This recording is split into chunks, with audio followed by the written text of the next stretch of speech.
Good morning. Welcome to Trading Hour. I'm Reema Tendulkar. With me is Vivek Iyer, and this is turning out to be a very tough morning for the bulls on our markets right now. Benchmark indices are down over 1%. The mid-cap, small-cap selling off close to about 2.5%. We had a gap down opening, but the selling pressure picked up in the last one and a half hour of trade. The Nifty is now below the 22,900 mark for the first time since June, and the sell-off in the mid-cap index has now extended itself to a 13.5% fall since the start of the year, and the picture is even worse for the small-cap. 10% for the mid-cap index and about 14% for the small-cap index. Very few places to hide right now. On the way up, you only have an ICICI Bank up in the green. A State Bank of India is holding up, and then you've got a few consumption names like Britannia, HUL, maybe hoping for some budget booster. But on the way down, top losers include Power Grid, HCL Tech, Wipro, Tech Mahindra, Hindalco, BEL. So the losers are cutting across sectors. Good morning, Reema. You're absolutely right. Losers cutting across sector. And like you mentioned, the advance decline ratio, or the number of stocks advancing to the number of stocks declining, very much in favor of the bears, and that is something that is spooking the markets currently. Only 164 advances to over 2,300 declines. What are the stocks, especially today, that are seeing quite a bit of selling pressure? Well, the entire pharma pack. The Nifty Pharma Index is the one under most amount of pressure, and within that, stocks that have focus to ARV or that have exposure to ARV, that is antiretroviral, especially with the AIDS program, all of these stocks are seeing significant selling pressure. Names like Loris, Aurobindo, Cipla are some of the stocks with exposure there, and on the back of worries about funding halting as far as US is concerned towards the AIDS program, all of these stocks are seeing significant selling pressure. On the other hand, the banking pack, divergent views over there. AU Small Finance Pack, the management of the company has gone ahead and downgraded a few key metric guidance, and on the back of that, Nomura downgraded the stock. The stock today has slipped almost 8%. The only bank, Reema, that's holding out in the green is ICICI Bank, and it's pristine asset quality over there. So ICICI Bank, the sole gainer, especially as far as in today's market is concerned. Well, not to forget DCB Bank too, and Bank of India. DCB Bank higher by nearly 4.5%. In fact, that's our cue to invite the management of DCB Bank. The company is up. The stock price is up close to about 4.5%. The street is giving a thumbs up to the improving asset quality, and more importantly, the advances and deposit growth is above 20% in Q3 on a year-on-year basis. Praveen Kutty, MD and CEO of DCB Bank, is now with us on the show. Thank you very much for joining in. So, Mr. Kutty, first, is this 20% plus kind of deposit advances growth seen in Q3 sustainable, and where is growth coming from, and what can you guide as you end FY25 and looking ahead to FY26? Thank you for having me here, and good morning to everybody. We are reasonably pleased with the growth that we are seeing on the deposit side and the loan side. If you look at the last 5 quarters, we've been consistently growing near about 20%. What is more relevant here is that the kind of growth that we're getting, our top 20 ratio on deposit remains below 7%. It's a tough market out there. The liquidity is tight, but we're finding ways to garner deposits in this market.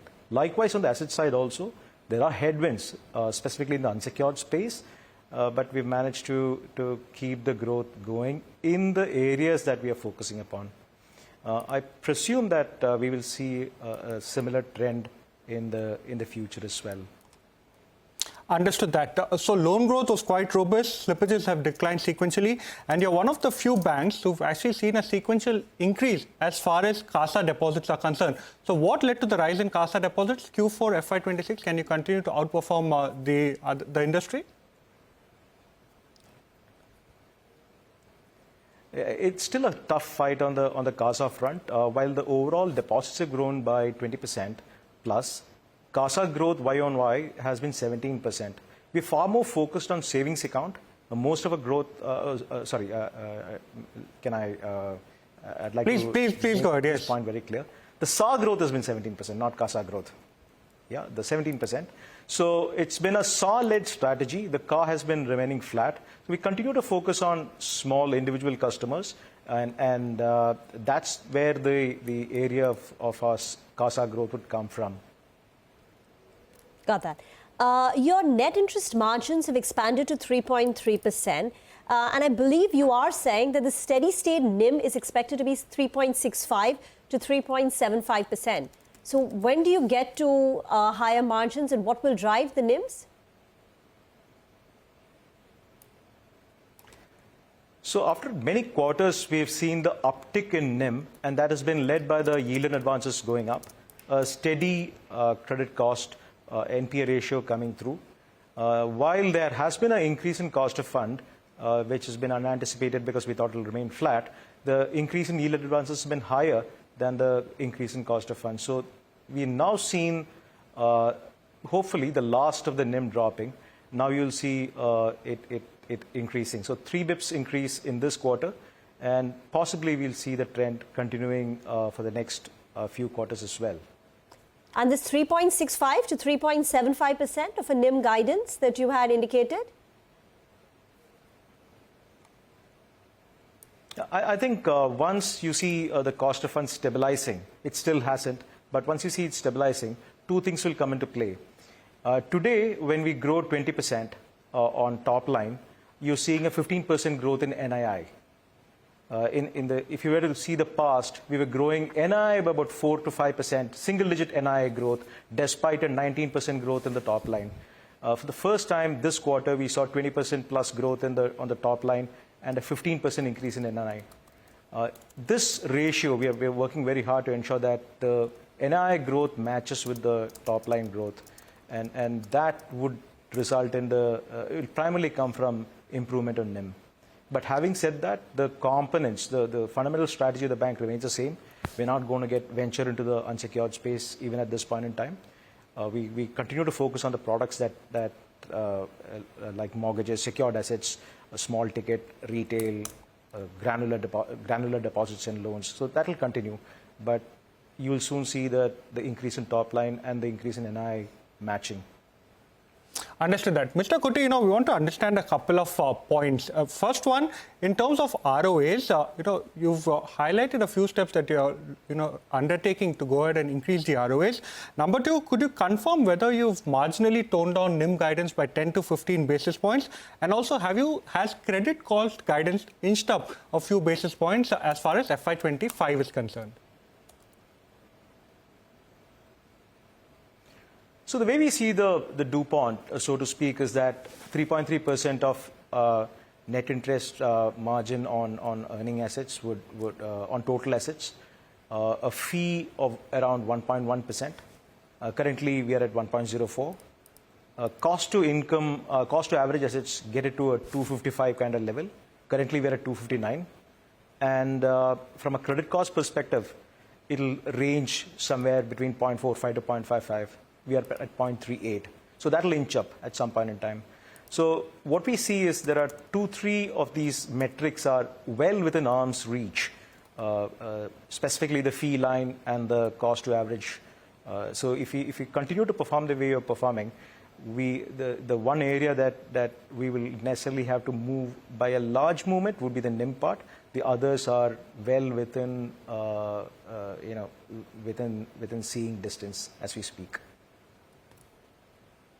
Okay. Mr. Kuti, as far as FY25 and FY26 is concerned, could you reiterate for us and for our viewers, number 1, loan growth guidance, deposit guidance, the CDR ratio guidance, what is it that you're looking to maintain, and also NIM guidance, you've mentioned that there could be a slight moderation. FY26, where do you expect NIMs to go ahead? And also, in the case of an interest rate cut, how do you see NIMs panning out? Yeah, so the guidance is that within the next 3 to 3.5 years, we would double our balance sheet. It's so roughly growth about 20-21% is what we see in this environment. We expect to hit a 1% ROA in the next full year. And as far as CD ratio is concerned, we'll be more comfortable, closer to 80% than where we currently are. Got that. Mr. Kuti, we leave the conversation here for now. Thank you very much for joining in. Need to slip into a very short break. We'll come back and discuss what's happening in the commodity space. Manisha Gupta joins in on the other side.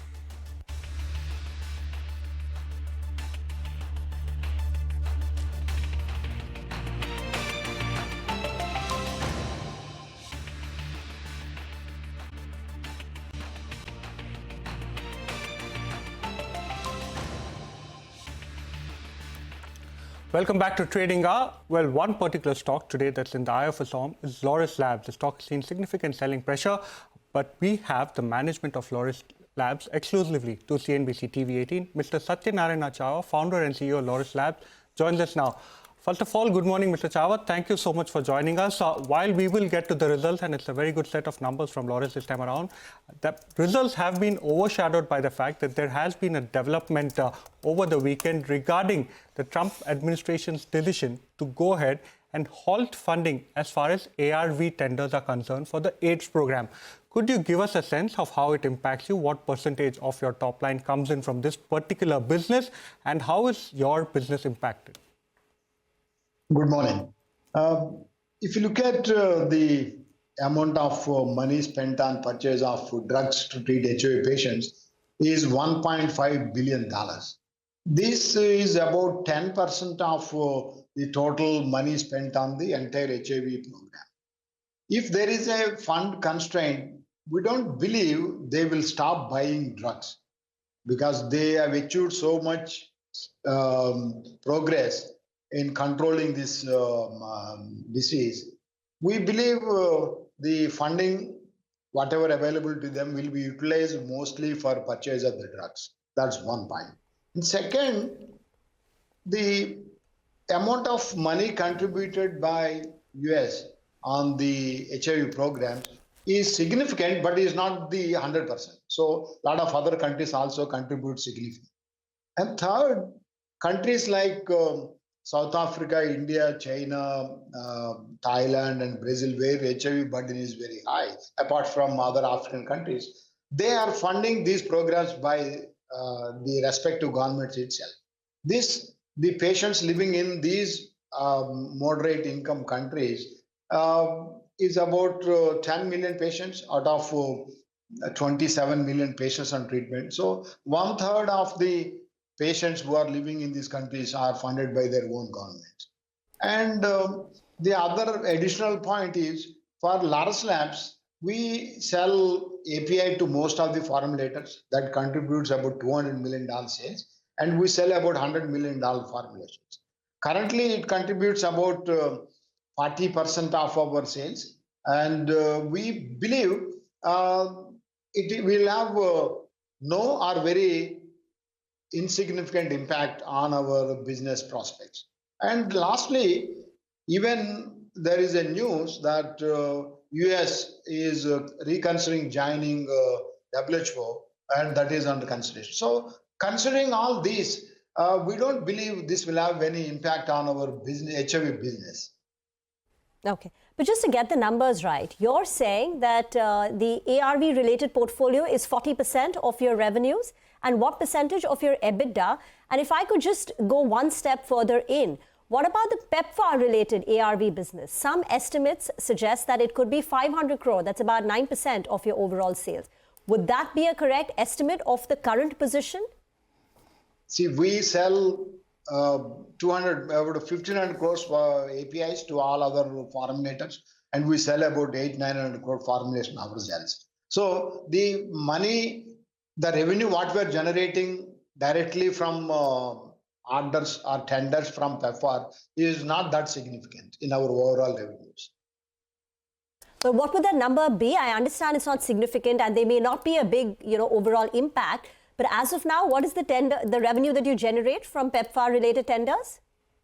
Oh, we have orders for the end of this year. See, it's not that people place tender orders and then they look for money. So 2025, PEPFAR funding, global funding were secured, and all countries contributed to that. So see, even in FDA, even US government is saying there's a 90-day freeze, and then during this review period, they take decisions which programs will be funded, which are not funded. So it is a 90-day freeze, and but that has no impact on our immediate orders or orders during this calendar year 2025.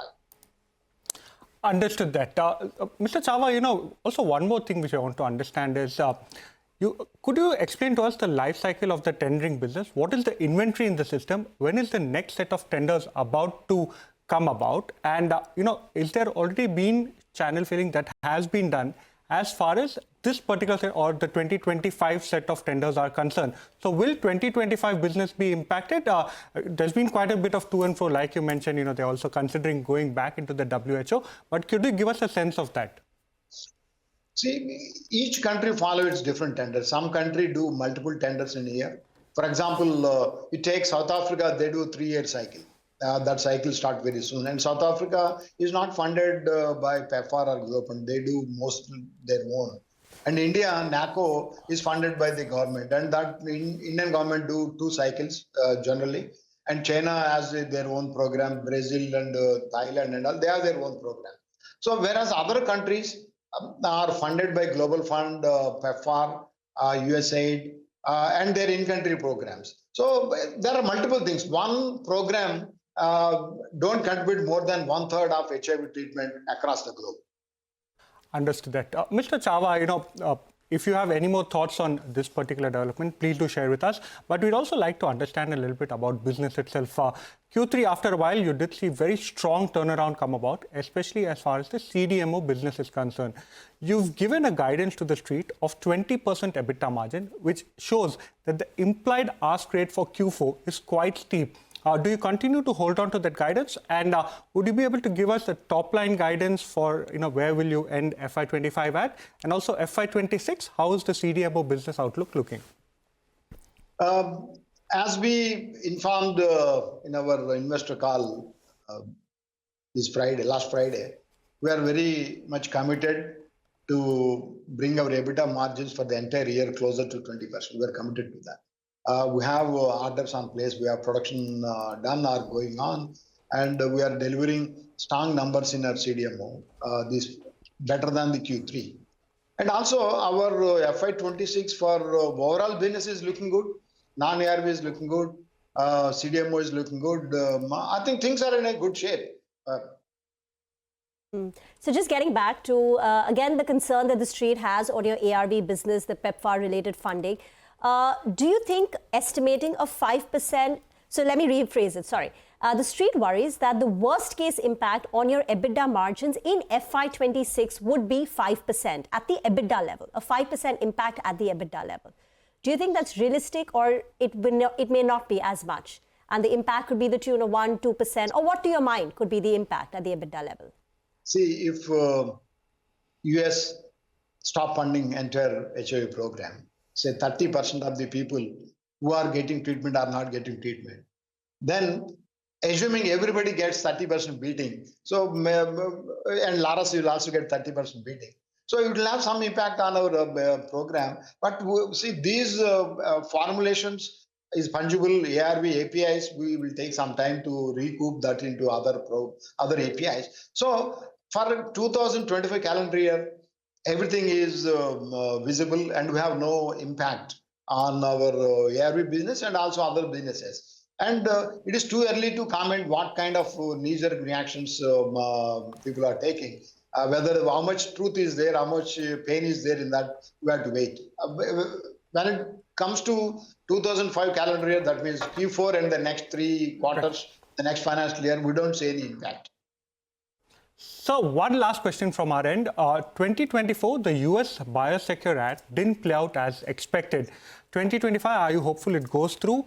Despite that, in your results, you're seeing the CDMO business pick up. What is the strength or the pace at which RFQs are coming in? You've mentioned that you see a bit of visibility, but are you seeing increased business coming in from US clients, especially for the CDMO space? Most of the business in CDMO currently is coming from US customers, but there are a lot of opportunities we are pursuing for CDMO business from European customers as well.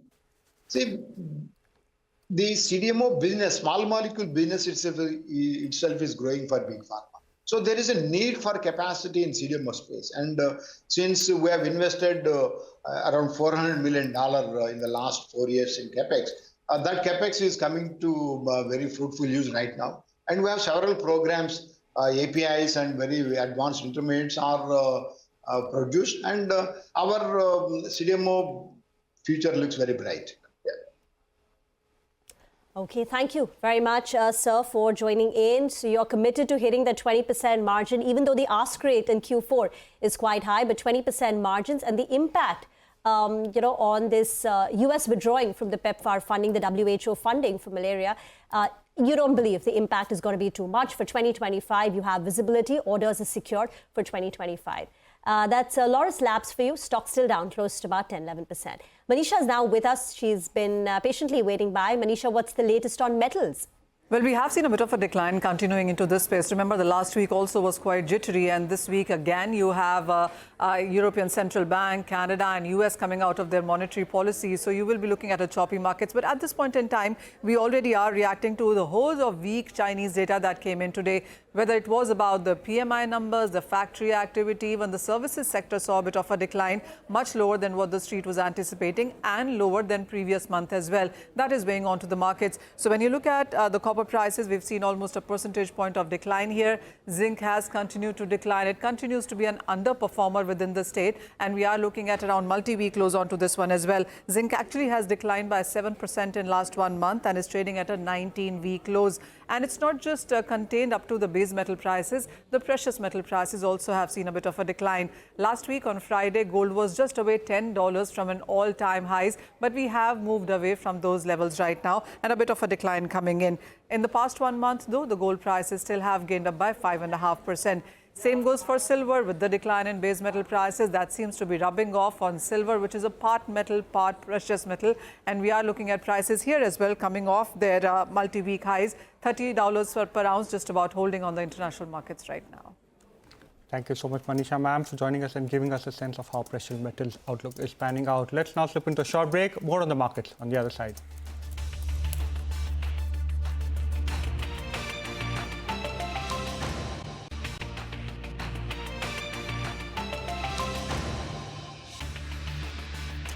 Welcome back. Nasdaq futures down close to about 500%. And one of the reasons for that is the fear that this entire AI-related trade that we've seen over the last couple of months will unwind. You know, what we're seeing right now is the ultimate AI face-off or showdown, whatever you want to call it, because ChatGPT, which is so far the reigning champion of generative AI, and it's versus DeepSeek. It's a rising challenger from China. And, you know, this conversation is taking the world by storm. All over Twitter, that's all you are seeing. ChatGPT versus DeepSeek. So here's what's happened in the chronology of events. Now, in late December, Chinese AI startup DeepSeek unveiled its free large language model, DeepSeek V3. Now, within weeks, it had become one of the top iOS app, in the top iOS app store, and it's positioned itself as a free alternative to OpenAI's ChatGPT. But the real deal came in on 20th of January, exactly a week ago, when DeepSeek released its latest model, DeepSeek R1, and performance tests show that it rivaled OpenAI's most advanced model, OpenAI O1. In fact, Satya Nadella, the CEO of Microsoft, he himself said at Davos, we should take the developments out of China very, very seriously. Now, scientists are thrilled by DeepSeek's breakthrough, but Wall Street is a bit worried. And here's a comparison between the two, because DeepSeek was built in less than 2 months and for sub $6 million. And the efficiency of DeepSeek has also rattled the industry because it compares with that of OpenAI.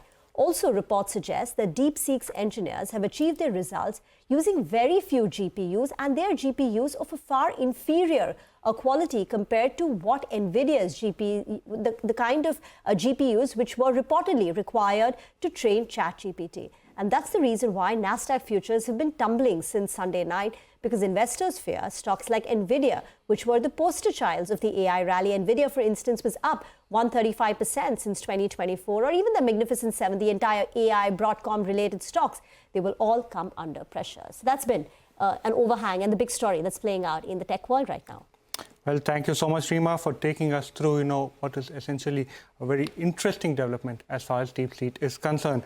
Well, we'll now slip into a short break, but before we go into that particular break, some good news for our viewers. India's business news leader is now just a click away, introducing CNBC-TV18's all-new app. Get instant access to breaking news, in-depth articles, and financial world updates at your fingertips. Download the CNBC-TV18 app from the Apple Play Store or Google Play Store, or just scan the QR code from your screen.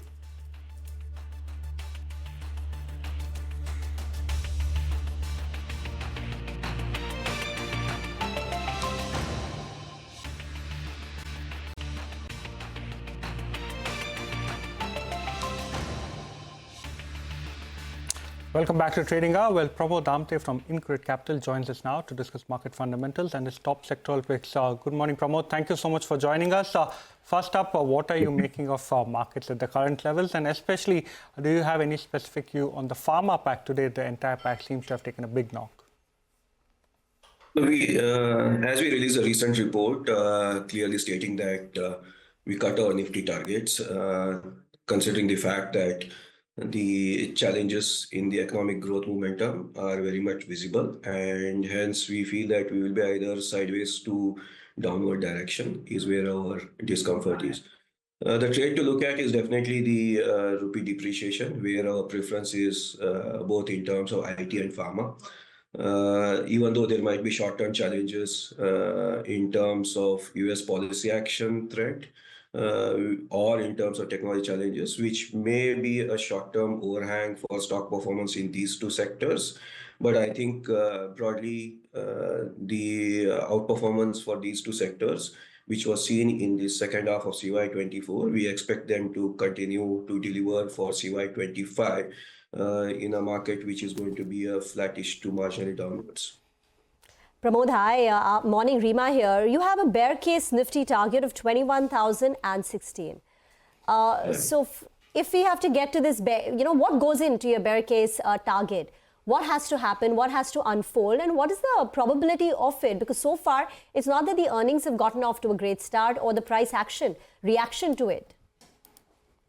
So the way we try to do it is, considering the volatility, we try to put across different economic parameters to reach bull or bear case scenarios. And as a part of which we are called out the bear case for the same. We currently look at a bear case probability of around 40% versus a base case of 50% for FY26. Some of the factors which we are trying to put across is definitely one is oil, which has started moving up recently. Second one is in terms of GDP growth, we seems to be inching more towards 6%. If we there is a hope that we should bounce back, but it needs to be more towards 7% than below 6%. So I think, and also the repo rate cut expectation is somewhere around 75 basis points. If it doesn't yield that, and we are hardly do 25 basis points for this year, so then it will call off for a bear case scenario, which we feel is a 40% probability as of now. That leads to a 21,000 target in the worst case scenario for us based on the FY26 earnings. Understood that. So in the current market scenario, which are the sectors you like and which are the sectors you look to avoid? So the sectors which we have, as I indicated already, IT and pharma, we would be a buyers into pharma in the even the today's correction. Even though stock specific wise, couple of names might be impacted, we await a detailed policy report from the US, how they will plan to handle it. Where we are constructively remain positive is one in terms of aluminium. Second, cement, we expect the worst is already captured. It should come back as the infra spend comes through.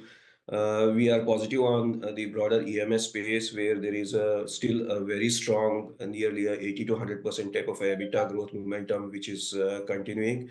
And we are turning constructive in terms of agri-chemical space, even though the rest of the chemicals remain negative for us. So those are the couple of sectors where our comfort lies. Is Laurus in the pharma space a stock that you look at and track? And what have you made of the reaction to the developments today? A bit of an overreaction, or it's warranted? I think broadly the market itself is in a correction phase. So hence the probable negative news are getting discounted much sharper. As I said, it is a possibility which may come through for a couple of stocks, and hence the worst is getting discounted in a very short time frame. We have been consistently upgrading pharma names in the last 6 months, of which even Laurus is the one which we upgraded.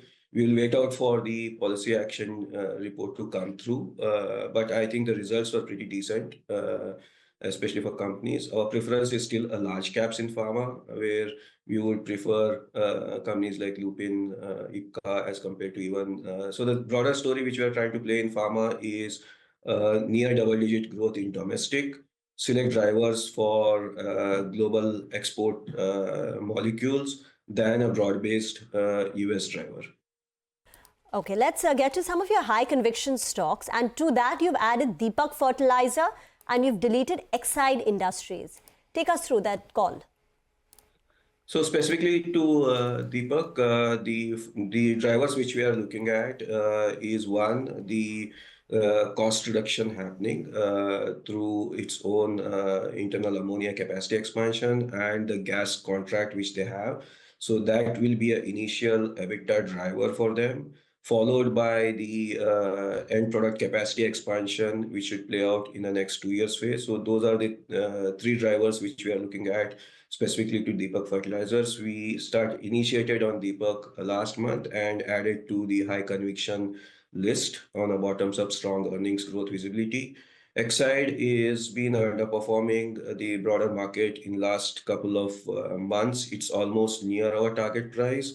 And we feel that the people are getting realistic about the challenges in ramping up the EV cell plant as compared to the euphoria generated by the signing of Hyundai deal. So as a result of which, Exide has been removed from the list. Yes, thank you so much, Prabodh, for joining us and giving us a view on the markets as well as the fundamental stock calls. Well, time now for a short break. The management of Mankind Pharma joins us on the other side to discuss their Q3 numbers.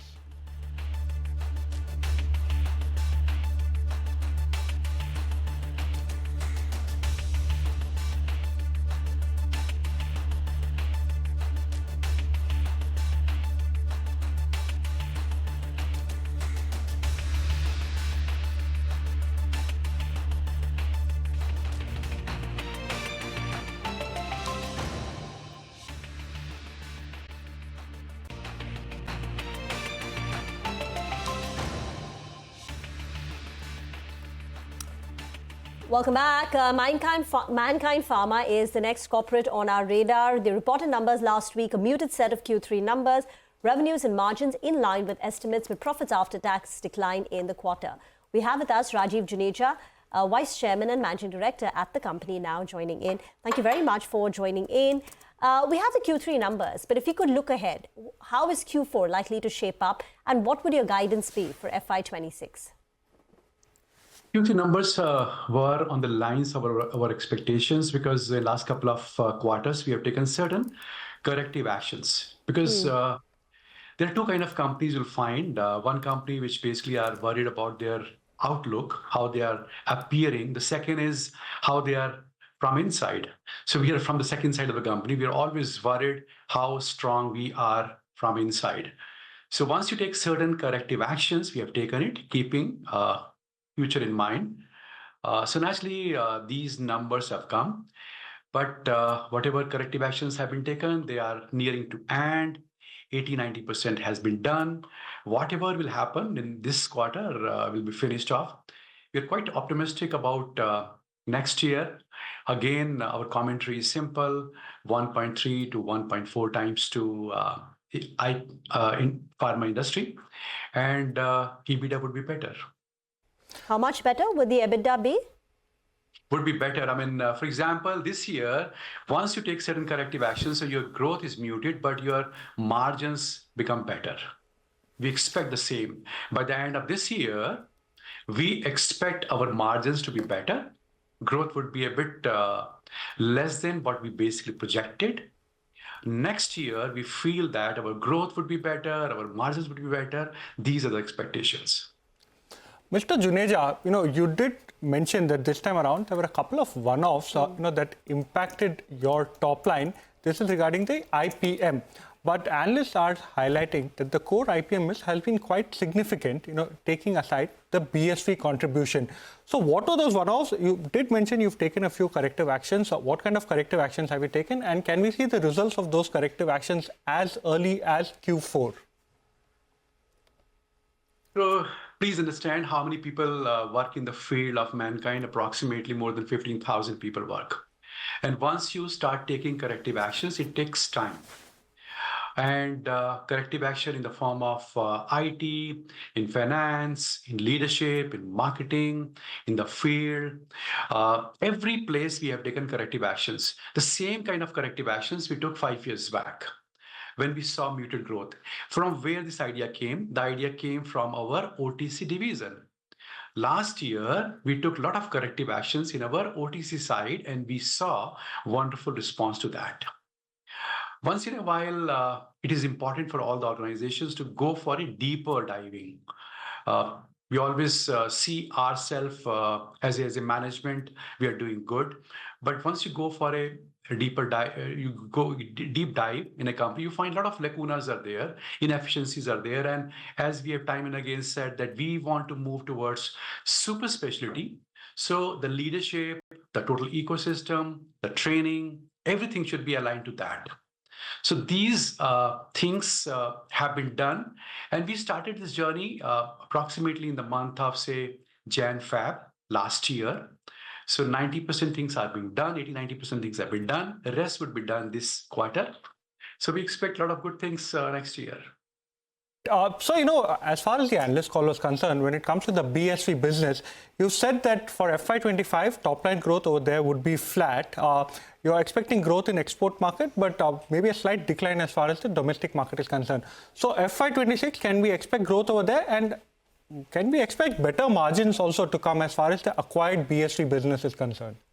Let's divide BSV into two parts. One BSV is what original BSV we acquired. The second BSV is the TTK business of BSV, which they acquired in the last 2 years back. So that TTK business has been taken over by Mankind side, Delhi side, because that's a prescription kind of a business. We are much better company to operate that. There, the dip is there. As far as the original BSV is concerned, the growth is okay. The growth is 15%. As far as export is concerned, the export is good. Next year, what we expect as a whole, 15% plus kind of a growth from BSV business. This TTK business will come in Mankind side. So we'll take care of that. Okay, one final word. Your net debt to EBITDA, you want to bring it down to 2x by when? And how much more will you be repaying by, of your debt in FY26? Yeah, I mean, whatever we said in the past, we have always been very, very fast in executing things. One, we said that we'll go for a QIP. We did that. The second was that 4,000 crore rupees we basically paid through our cash we had in our treasury. The third basically is we have one of the business which is not pharma business. It will be done in next few days time. We'll announce it. So by the end of this year, it will be less than 2 times to EBITDA. Understood that, sir. So we want your outlook as far as 2 key portions of your business are concerned. First one, we want your outlook as far as the acute therapies. We understand that contributes close to 65% of your total top line. And we also want to understand that there has been some amount of weakness when it comes to the domestic formulations business. So the outlook on both of these businesses for Q4 and FY26. You take corrective actions. What's the meaning of corrective actions? You replace your some kind of some percentage of leadership, present leadership to the new leadership. When you replace these things, for a few months, some kind of a hiccup and bumps are there. So whether it's acute, whether it's a chronic, some kind of a problems are bound to be there. And what are the problems? Maybe extra goods were there, more primary was there, extra discount was there. When you come to this path of correction, these things really appear. We have never been bothered by these bumps. What we are always worried about, how is the business, how is the strength of Mankind within? How is the substance of Mankind? We are always worried about that. These 1 quarter down, that doesn't worry us.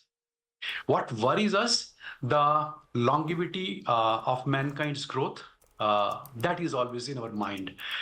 Keeping that in mind, we have always done everything Just look at Mankind. One Mankind is Delhi-based, mass division. Second is our specialty division. Third is our OTC business. Fourth is now this BSP. BSP has come in the fold of Mankind October 23rd of October. Just not even 3 months back. So it takes time, a bit of 1 or 2 quarters. And once this would come in our fold totally, a lot of synergy will happen, a lot of good things will happen.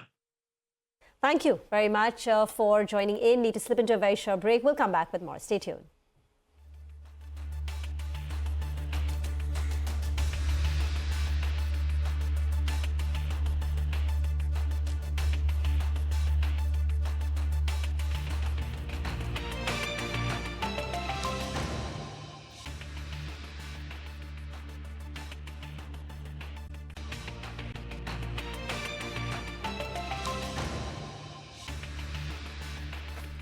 Welcome back to Trading Hour. Well, one particular stock that should be on your radar is Larsen & Toubro. The company just a couple of hours ago has informed the exchanges that they have been selected as the preferred EPC contractor for the north side of the world's first 24/7 solar PV and battery storage gigascale project. Remember, on Jan 20th, CNBC-TV18 had told you that L&T, along with the Chinese partner, had emerged as the lowest bidder for this particular one-of-a-kind large-scale gigawatt solar project.